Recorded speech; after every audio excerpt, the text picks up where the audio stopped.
আজকের ইষ্ট প্রসঙ্গ একটা। আমরা সাধনযোগ্য, সাধন বলতে আমরা কি বুঝি? কর্ম নিষ্পাদন। আর সাধন কি পশু পাখি করতে পারে?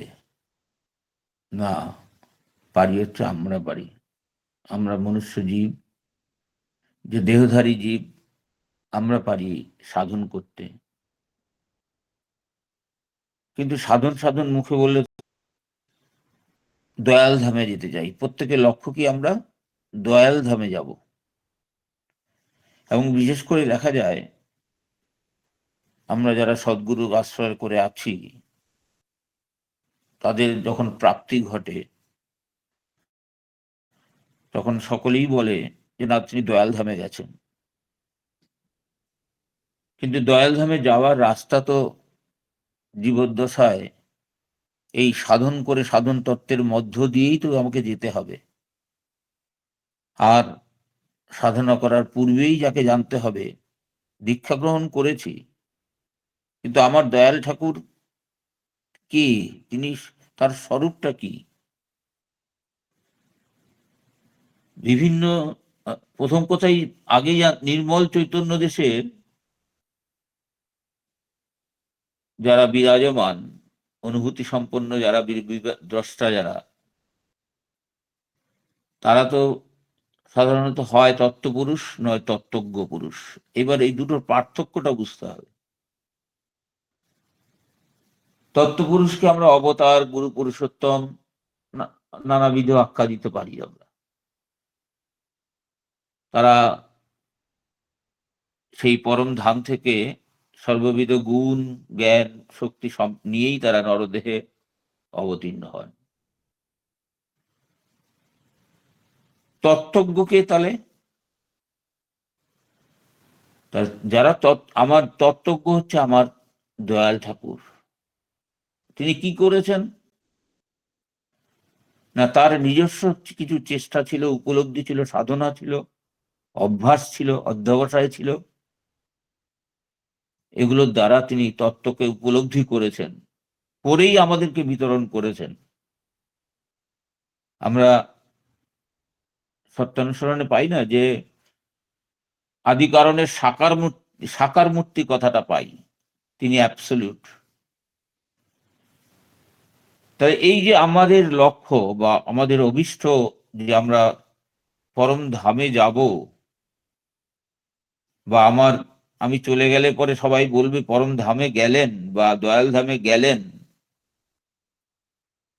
এটা কি সদ্গুরু ছাড়া আর কেউ, এই কোনো জীবকে এই পরম ধামে কেউ নিয়ে যেতে পারে? পারে না। তাহলে এই নরদেহটা, যাকে আমরা তত্ত্বজ্ঞ বলছি বা সদ্গুরু বলছি, এই সদ্গুরু রূপী তিনি ভগবান। তিনি এই মায়াবী সংসারে তিনি যখন এসেছেন, তখনই আমাদের সকলের প্রকৃত উদ্ধারটা কিন্তু সম্ভব।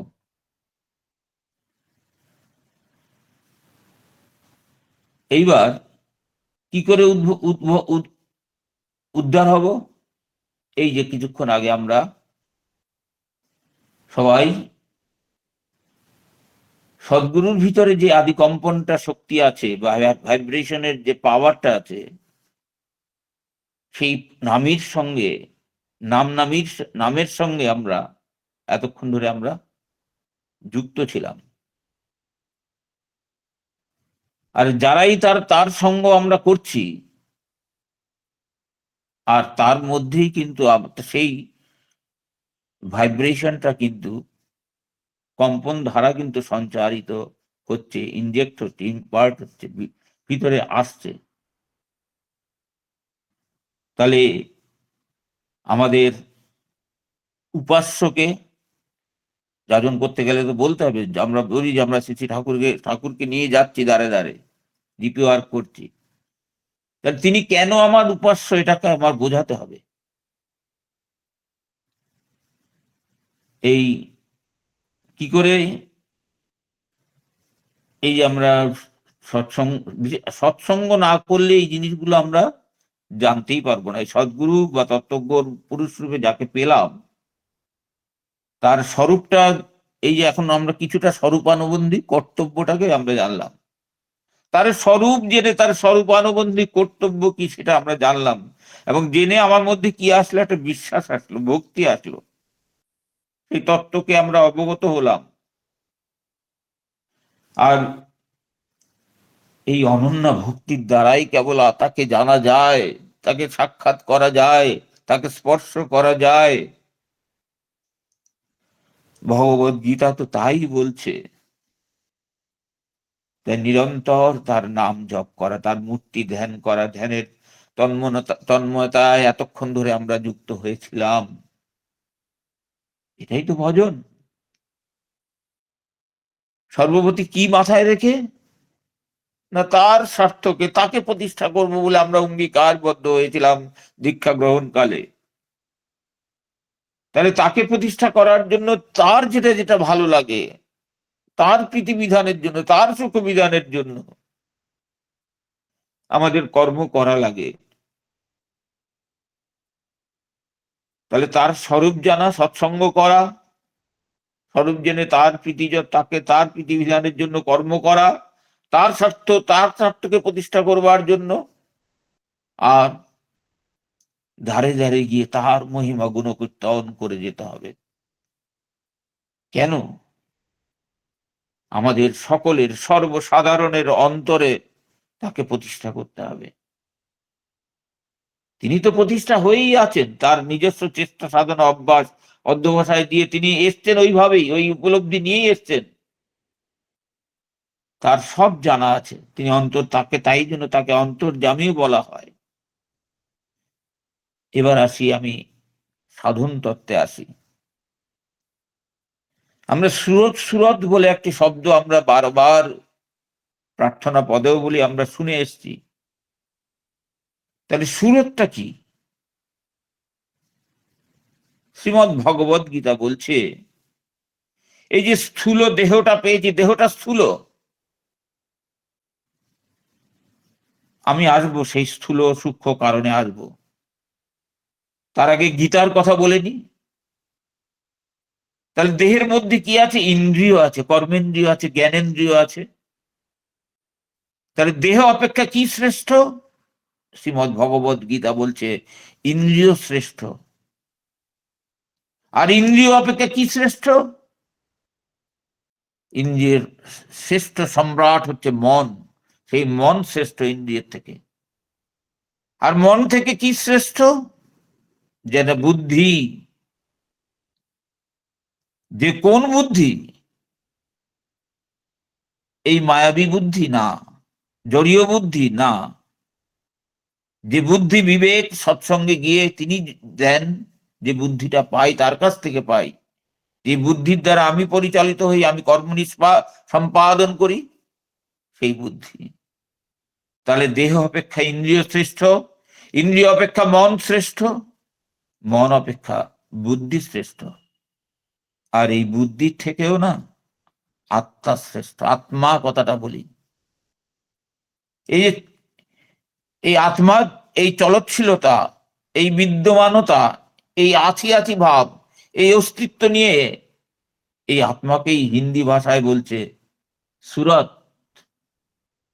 তাহলে এই সুরত বা এই যে চৈতন্য ধারা, এটাকে বলা চৈতন্য ধারা বলা হয়।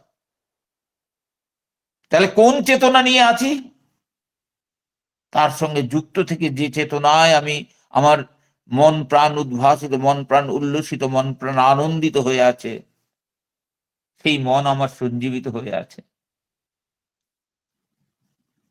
তাহলে এই মানুষের মন চৈতন্য ধারাতেই কিন্তু সঞ্জীবিত হয়, প্রাণ পায়, সজীব হয়।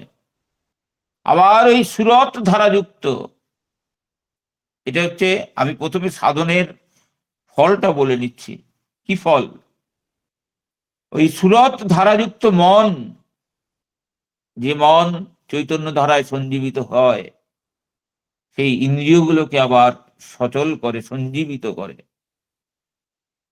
এইবার শুরু হলো আমাদের এই স্থূল দেহের ক্রিয়াকর্ম ইত্যাদি। এই সুরত আমাদের এই দেহ জগতের প্রাণ, এটাই জ্ঞান, এটাই আনন্দের আকর। তাহলে এই সুরতকে কন্ট্রোলে রাখতে হয়। সেই কন্ট্রোলে রাখবো কি করে? মন ও সুরতকে আয়ত্ত করে রাখতে হয়। সেটাই তো সাধনার দ্বারা করতে হয়। করে বিভিন্ন বিভিন্ন স্তর আছে, ধাপ আছে, সেই ধাপে উত্তীর্ণ হতে হয়, উপনীত হতে হয়। এবং সেই সেই স্থানের আনন্দ ধারা আছে, আনন্দের আনন্দটাকে আস্বাদন করতে হয়। আর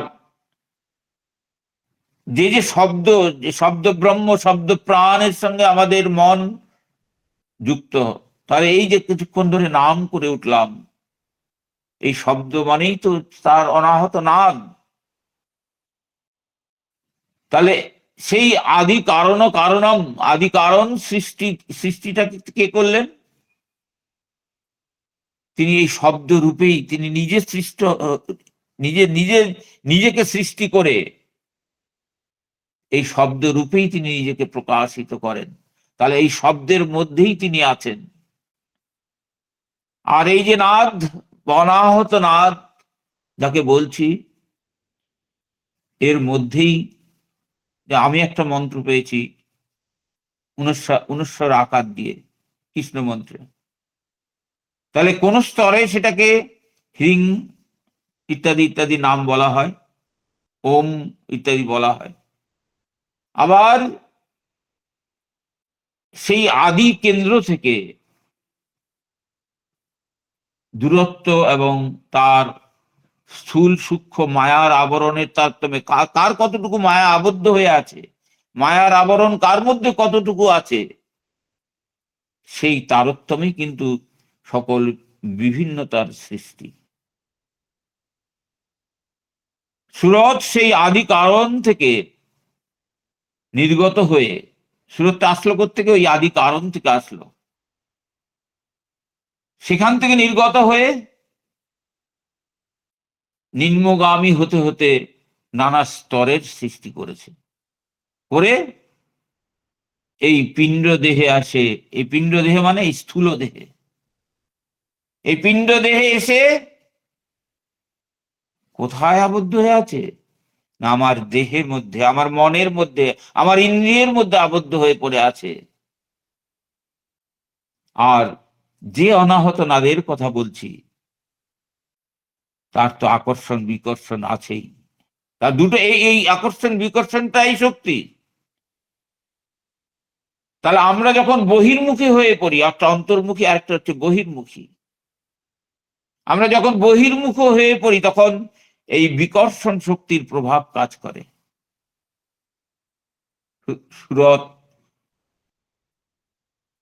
সুরতকে এই যে অনাহত নাদ বা শব্দের যে আকর্ষণী শক্তির সঙ্গে যে যুক্ত করা হচ্ছে, যুক্ত করে সেটাকে কি করতে হয়? আমরা এই যে সাধন করছি, আমরা প্রত্যেকে না সাধক। তাহলে আমাদের সাধকের লক্ষ্য কি? যে আমরা ওই আদি স্থানে পৌঁছবো। আর এটাকে সুরত শব্দ যোগও কিন্তু বলা যেতে পারে। তাহলে এই সাধন মার্গের 3টি প্রধান অঙ্গ সত্যানুসরণে তিনি বলেছেন: সদ্গুরু ধরা, সৎনাম মনন করা, আর সৎসঙ্গের আশ্রয় করা। সৎসঙ্গ না আসলে এগুলো জানতে পারতাম না, সব অজানা থেকেই চলে যেতে হতো পৃথিবী থেকে। তাহলে আমাদের এবার আসি এই আত্মোপলব্ধি বা ব্রহ্ম উপলব্ধি, যেটাকে পরমার্থ বলা হয়, সেই পরমার্থ তত্ত্বের যে বিজ্ঞান, সেটা একটু বোঝার চেষ্টা করি আমরা। তাহলে এই যে উপলব্ধির কথা বলা হয়, সেই উপলব্ধির সাধন তত্ত্বে কি আছে না, উপলব্ধির একটা ক্রম বিকাশ আছে, ডেভেলপমেন্ট আছে। টাইম টু টাইম এটাকে ইট ইজ বিং ডেভেলপড, আস্তে আস্তে ক্রমশ এগোচ্ছে। তাই তো চরমে চরম প্রকাশ, আমরা বলি না চরমে চরম প্রকাশ, সেই চরম অভিব্যক্তি কার মধ্যে? আমার শ্রী শ্রী ঠাকুর অনুকূল চন্দ্রের বুদ্ধি। তাহলে এই যে তিনি কি দিলেন আমাদের? একটা সুন্দর মনুষ্য জীবন দিলেন, যে দেহ মন প্রাণ দিলেন, সেই দেহ সেই জীবনের মূলে কি আছে না আমাদের? আমরা কি চাই? প্রথমে আনন্দটাকে বুঝতে হবে। পিতামাতার ভাবভূমির উপর দাঁড়িয়ে এই আনন্দ যজ্ঞে আমরা সামিল হয়েছি। তাহলে আনন্দ কি এমনি এমনি পাওয়া যায়? না, আনন্দ পেতে গেলে কিছু অভাব দূর করতে হয়। কিসের অভাব? বলছে মানুষের জীবনের, আমাদের প্রত্যেকের জীবনের মূলেই আছে কতগুলো চাওয়া পাওয়া, কতগুলো অভাব। চাওয়া, আইদার চাওয়া নয় অভাব, পেলাম না। তাহলে যার মধ্যে এই পেলাম না ভাবটা নেই, তার মধ্যে তৃপ্তি আছে, কিন্তু তৃপ্তি আছে কেন? তিনি বুঝেছেন যে শ্রী শ্রী ঠাকুর দয়া করে আমার স্বীয় স্বীয় কর্মবশে যা দিয়েছেন তাতে আমি তৃপ্ত। তাহলে যিনি তৃপ্ত, যার অভাব এরকম দূরীভূত হতে পেরেছে, সেই মানুষই কিন্তু একমাত্র আনন্দ পেতে পারে। আর আমাদের প্রত্যেকের এই আনন্দই কিন্তু একমাত্র কাম্য। এই আর এই আনন্দটা কেমন ভাবে?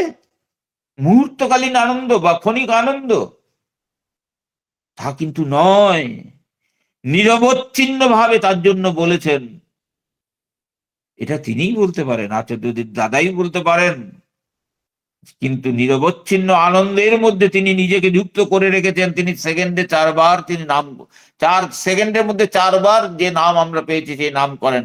আমরা কি পারি সেকেন্ডে 4 বার নাম করতে? সেকেন্ডের মধ্যে। তাহলে এই যে নিরবচ্ছিন্ন আনন্দ লাভ, তাহলে এই যে অভাব অভাব বলি, হলো না, পেলাম না, দিল না, কেউ আমাকে দুঃখ দিল, এর থেকে কিন্তু পরিত্রাণ পাওয়া দরকার। আর এই পরিত্রাণ কি করে পাবো? যদি কারণকে জানি। স্থূল ভাব থাকলে পাওয়া যাবে না। কারণকে যদি জানি, আমার কারণ যদি জানি, তাহলে আমার সমস্ত বাসনার, সমস্ত চাওয়া পাওয়ার, একটা গান আছে না, চাওয়া পাওয়ার অন্ত নেই। তাই যা কিছু আছে সব তো, চাওয়া পাওয়া যা সবকিছু তোমার পায়ে দিলাম, একটা গান আছে এটা। তাহলে আমাদের এই বাসনার শেষ হয় কারণকে জানলে। আর প্রেম আছে শান্তি আনে, প্রার্থনা পদে বলি। তাই এই কারণকে জানবার চেষ্টা যদি না করি, তাহলে শান্তি লাভের, শান্তিও কিন্তু পাবো না। শান্তি লাভের কোনো উপায় কিন্তু নেই। শান্তি লাভের উপায় হচ্ছে একমাত্র কারণকে জানা। আমরা বেদের কথা জানি, বেদ উপনিষদ। বেদে আছে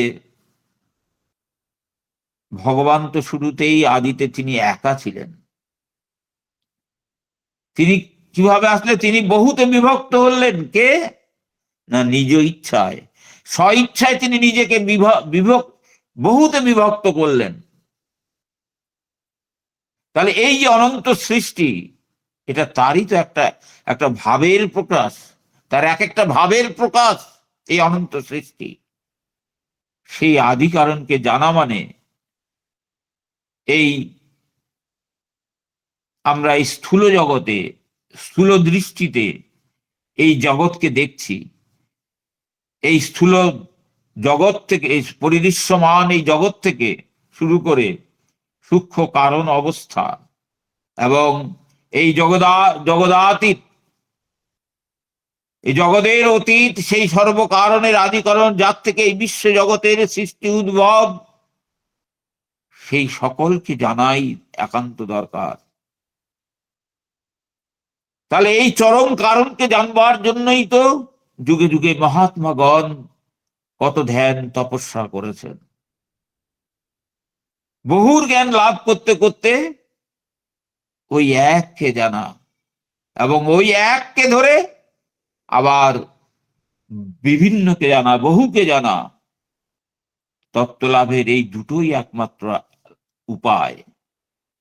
বহুর জ্ঞান লাভ করতে করতে এককে জানা, আর এককে ধরে বহুকে জানা, এই দুটোই মেথড আছে একমাত্র তত্ত্ব লাভের। বহুর মধ্য দিয়ে যদি এককে জানতে চাই, তাহলে কিন্তু আমার সৃষ্টি তত্ত্ব, দেহ তত্ত্ব সম্বন্ধে আমার জ্ঞান কিন্তু থাকা প্রয়োজন। কেন দেহটা ওই সৃষ্টির অনুরূপেই কিন্তু তৈরি হয়ে আছে। তাহলে সৃষ্টির যা যা কিছু সব এই দেহের মধ্যেই ক্ষুদ্রাকারে রয়েছে। 18 মকাম বলি না আমরা? তাহলে এই সৃষ্টি সম্বন্ধে যদি আমাদের পূর্ণ জ্ঞানের অধিকারী যদি আমাদেরকে হতে হয়, এই দেহের মধ্য দিয়ে তার ছাড়া কোনো উপায় নেই। তাহলে দেহতত্ত্বের অনুশীলন করে ব্রহ্মজ্ঞান লাভের পথে এগোতে হয়। আমরা জল জানি, জল থেকে বাষ্প ঘনীভূত হয় কোথার থেকে? বাষ্প যখন ঘনীভূত হয়ে জলে পরিবর্তিত হয়, আবার জল ঘনীভূত হয়ে, এই জলটা আসে কি করে? বাষ্পর থেকেই তো। আবার জল ঘনীভূত হয়ে আবার বরফে পরিণত হচ্ছে। তাহলে এই যে শুদ্ধ চৈতন্য সত্তা, এটাও নানা রকম চেঞ্জেসের ভিতর, পরিবর্তনের ভিতর দিয়ে জড়রূপ ধারণ করে আছে। আর এই যে এক একটা চেঞ্জ না, একটা পরিবর্তন না, এটাকেই বলা হয় এক একটা স্তর বা ধাপ। তাহলে সাধারণ স্তর বলতে একটার পর আরেকটা স্তরের কথা আমরা সাধারণত বলে থাকি, আমাদের মনে আসে, কিন্তু এগুলো কিন্তু সেই স্তর ভেদ করতে হয়, সেটা কিন্তু এই স্তর নয়। তাহলে একখণ্ড বরফের ভেতর থেকেই সর্বত্র জুড়ে যেমন তার জলত্ব, বাষ্পত্ব, যা কিছু ওতপ্রোত, ওর ওই একখণ্ড বরফের মধ্যেই কিন্তু আছে তার জলত্ব, বাষ্পত্ব। তেমনি এই জড়ের ভিতরেও, এই দেহের ভিতরেও সেই সূক্ষ্ম কারণ ভাব কিন্তু উভয় বর্তমান আছে। তাহলে আছে, থাকলে তো চলবে না। সেই সূক্ষ্ম কারণ ভাবটাকে কিন্তু জাগিয়ে তুলতে হবে, সেটাই সাধনার দ্বারা জাগিয়ে তুলতে হবে।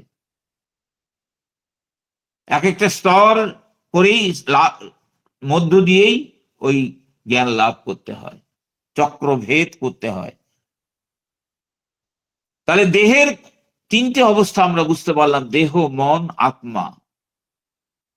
এই যে স্থূল সূক্ষ্ম কারণ, যথাক্রমে সেটাকে যদি স্থূল সূক্ষ্ম কারণও বলা হয় তাই। তাহলে আমাদের স্থূল হচ্ছে জড়রাজ্য, সূক্ষ্ম হচ্ছে আমার মনোরাজ্য, আর কারণ হচ্ছে চৈতন্য রাজ্য। সেই কারণ চৈতন্য রাজ্যে যে স্পিরিচুয়াল ডিভিশন, যেটা, সেটাতেই তো সেই দয়াল ধামেই তো আমাদের বলি আমরা। তাহলে মানুষের দেহের, আমাদের দেহের যে 3টে ভাগ, পিণ্ড দেশ, গণ্ড দেশ, দয়াল দেশ বা নির্মল চৈতন্য দেশ, তাহলে আমরা সাধক, এই পরম তত্ত্বের সন্ধানে আমরা ব্রতী হয়েছি। এই পিণ্ড দেশ থেকে শুরু করে ক্রমশ তার সূক্ষ্ম কারণের দিকে আমরা we are moving towards that goal. সেই কারণের দিকে যত বেশি আমরা এগোতে পারবো, তত বেশি আমরা জ্ঞান বা খ্যাতি লাভ করব। তার জন্য এই ষটচক্র ভেদ করতে হয়। সেই ষটচক্রে আমরা জানি প্রত্যেকটা যেমন 6টা স্তর আছে, 6 3 3 6 3 6 18, 6 করে ভাগ আছে। যেটা নাকি পিণ্ড দেশ বলছি বা স্থূল দেহে বলছি, সেখানে মূলাধার, গুহ্য দেশ, লিঙ্গমূলে, নাভি দেশে, হৃদয়ে, কণ্ঠে, আমার 2 চক্ষের মধ্যখানে, এই আজ্ঞা চক্রে, এগুলো যেগুলো চক্র বলি। তাহলে এই চক্র কোথায় আছে না, এই মেরুদণ্ড স্পাইনাল কর্ডের মধ্যেই কিন্তু, সুষুম্না নাড়ির মধ্যেই কিন্তু আছে।